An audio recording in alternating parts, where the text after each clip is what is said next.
তো hey guys, তোমাদেরকে আজকে একটা আমি দারুণ সুন্দর হ্যাক বলে দেবো। ধরো তোমরা যখন গরমকালে মেকআপ করো, অনেকের কিন্তু মেকআপ গলে গলে পড়ে যাওয়ার সমস্যা থাকে। যাদের প্রচুর অয়েলি স্কিন তাদের কিন্তু মেকআপ 100% গলে যাওয়ার সমস্যা খুবই থাকে। তো তখন তারা কি করবে? ধরো বেশিরভাগ কিন্তু প্রোডাক্ট আমাদের এই চোখের তলা থেকে উঠে যায়, মুখের দু সাইড থেকে উঠে যায়, কিন্তু আমার দেখো না অয়েলি স্কিন না ড্রাই স্কিন, মাঝামাঝি স্কিন, কম্বিনেশন টাইপের স্কিন। শীতকালে ড্রাই হয়ে যায়, গরমকালে কম্বিনেশন স্কিন।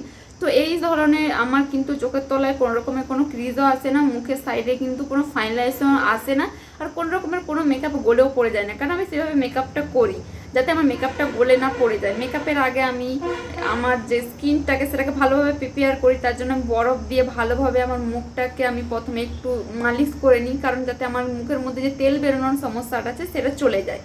তো এবার আসল কারণটাই আসি যে তোমাদের যদি চোখের তলায় বা মুখের এরকম জায়গা থেকে তোমাদের ফাউন্ডেশন উঠে যায়, তখন তোমরা কি করবে? ধরো তোমাদের এই জায়গা থেকে ফাউন্ডেশনটা উঠে যাচ্ছে, আমার কিন্তু উঠে যায়নি, কিন্তু তোমাদেরকে আমি বলছি যে এই জায়গা থেকে ধরো ফাউন্ডেশনটা উঠে যাচ্ছে। তার জন্য এইভাবে টিস্যু পেপার নেবে বা যে কোনো কটন কাপড়ও তোমরা নিতে পারো।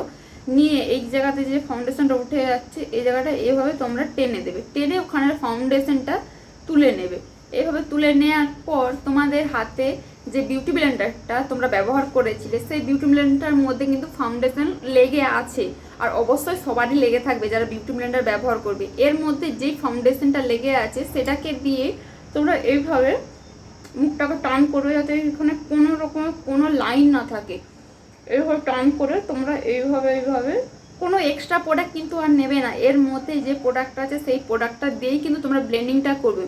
মুখটা এইভাবে টেনে এইভাবে ড্যাবড্যাব ড্যাবড্যাব করে ব্লেন্ডিংটা করে নেবে, কোনো এক্সট্রা প্রোডাক্ট না দিয়ে। শুধুমাত্র বিউটি ব্লেন্ডারের যে প্রোডাক্টটা আছে সেটাকে দিয়ে এইভাবে ব্লেন্ডিং করে নেবে। দেখবে পুরো তোমাদের ওখানে যেই ফাউন্ডেশনটা তোমরা তুলে দিয়েছো সেটা পুরোটা ওখানে কভার হয়ে যাবে। আর তোমাদের যে সমস্যাটা মানে ফাউন্ডেশনটা উঠে যাওয়ার কারণে তোমাদের মেকআপটা দেখতে খুবই খারাপ লাগছে সেই সমস্যাটা থাকবে না। আর এইভাবে চোখের তলায়ও যদি তোমাদের ফাউন্ডেশন উঠে যেতে থাকে তাহলে এইভাবে বিউটি ব্লেন্ডার নিয়ে তোমরা একটু এইভাবে ভালোভাবে এইভাবে একটু ব্লেন্ড করে দেবে যাতে তোমাদের ওই সমস্যাটা কমে যায় অনেকটা।